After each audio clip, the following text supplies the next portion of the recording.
Welcome back to the Larson Show on this Tuesday. Now, this is an issue I guess we both, John Lee and I, have both been following for, 20 years or so. It was called the Columbia River Crossing. Now it's called the IBR, the Interstate Bridge Replacement Program. It is hugely significant because Interstate 5 is one of the biggest arteries of commerce between Canada and Mexico, running the entire length of the West Coast. And yet there's this bridge that is a choke point over the Columbia River between Oregon and Washington that has to be replaced, and that our current crop of fools in elective office have shown themselves to be incapable of getting done because they always want to hang some other agenda on it. John, welcome back to the program. Hey, Lars, thanks for highlighting this $5 billion boondoggle. And it is. It's going to be $5 billion, but what should we take from the fact that the Vancouver City Council voted unanimously last night in support of what's called the locally preferred alternative?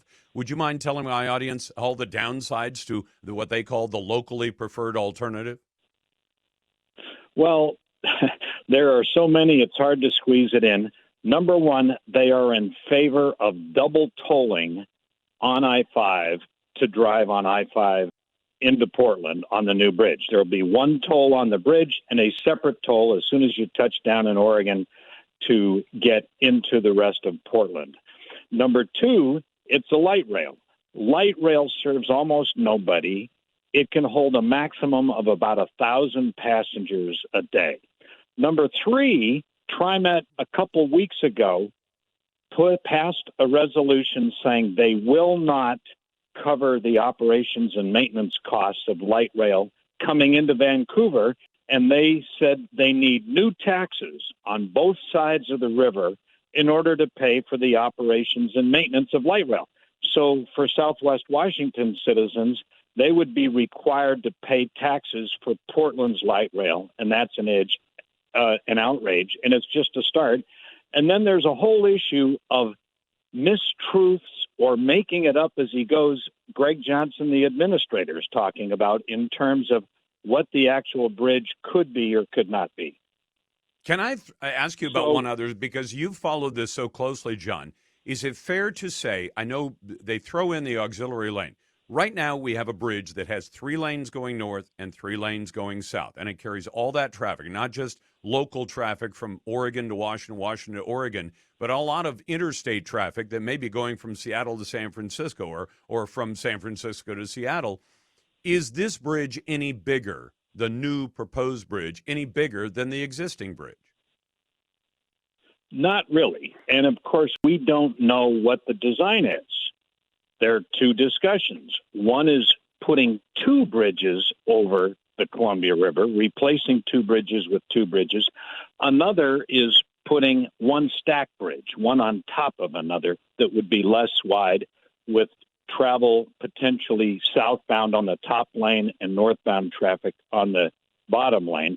But they don't know, which is another ridiculous reason why the Vancouver City Council should never be voting in favor of something when they don't know what the details are. And of course, one of the biggest issues has been the United States Coast Guard recently came out. I was going to get to that next, John, but go for it. They said they would prefer unlimited vertical navigation clearance, but at a minimum, it must offer 178 feet of vertical clearance, which is what the current bridges offer. Greg Johnson, and they're 160, aren't they 160 feet short of that then in the preferred alternative? They're at 116, and this affects all the river traffic that's taller than that would be denied by this brand new bridge. Exactly right. Furthermore, the 116 feet back in the CRC required $86.4 million in taxpayer money to pay mitigation to 3 upriver farms that were harmed by the bridge too low. And so they are playing how low can we go? What can we get away with?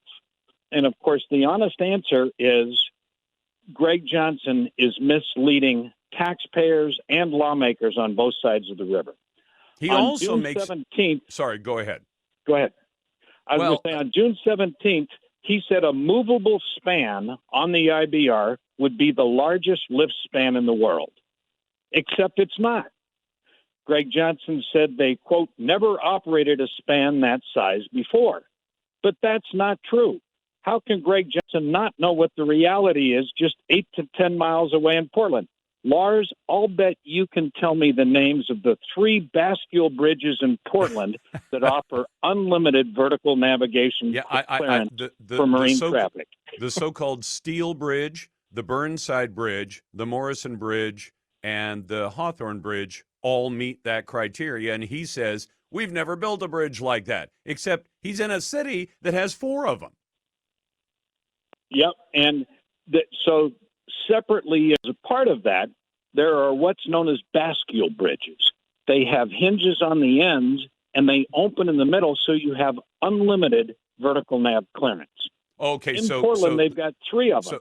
The Broadway Bridge, which was built in 1912, and it offers 278 feet of horizontal clearance. The IBR would need just 263 feet of horizontal clearance to match the current bridge. The Burnside Bridge, built in 1926, offers 252 feet of horizontal clearance. And then the Morrison Bridge, built in 1958, the same year as the second span of the IBR, offers 284 feet of horizontal clearance. All 3 offer unlimited vertical navigation clearance, which is exactly what the Coast Guard prefers. Okay, and when they say they prefer it, the Coast Guard could say, we won't give our approval to a bridge that's too short. They could do that. Will they do that? Yes. Well, and we would hope so. In the previous CRC battle, as you well know, the project team came in with a 95-foot, very low bridge, and the Coast Guard said no. So the politicians went to work and got the Coast Guard commander that said no invited to retire.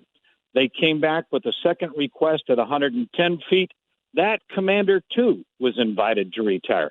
So the third time they came in with a request at 116 feet, and the third commander understood his job and reluctantly approved the 116 feet. The thing that's different this time is that last time the Coast Guard never said what the minimum should be. They never pointed to their desires. This time they said the minimum has to be 178 feet, and that they would prefer unlimited clearance for marine traffic. Okay, last issue. They're spot on in doing that. Last issue, John, I want to ask you. The last time Vancouver and Southwest Washington got a vote on light rail, they said no. The last time anybody in the Portland Metro was allowed to vote on light rail, the last time the voters could vote, they said no. In this case, are they planning to shove through a $1.3 or $1.4 billion light rail line coming in at $400 million a mile plus and operating costs paid for by Southwest Washington? Are they going to let the taxpayers and the voters vote on it before they push this through? Sadly, there is no indication that any government agency has demanded a vote before shoving it through. Delightfully, the asterisk on that is the Clark County Council is currently debating a resolution that they'll vote on next week. And in their resolution, they demand a vote of the people before light rail and before tolling happens. Good. Because this is going to be Oregon reaching across the river into Washington State saying, we're going to tax your residents. We're going to tax you when you drive across the bridge. We're going to tax you again when you hit dry land on the south side. Oh, and by the way, we're going to reach into Southwest Washington and put taxes on you for the operating costs of Portland Light Rail that the voters do not appear to want. That's John Lee. He is a retired airline pilot, follows this issue closely. We'll be back. I'll get to your phone calls and emails. You're listening to The Lars Larson Show and the Radio Northwest Network.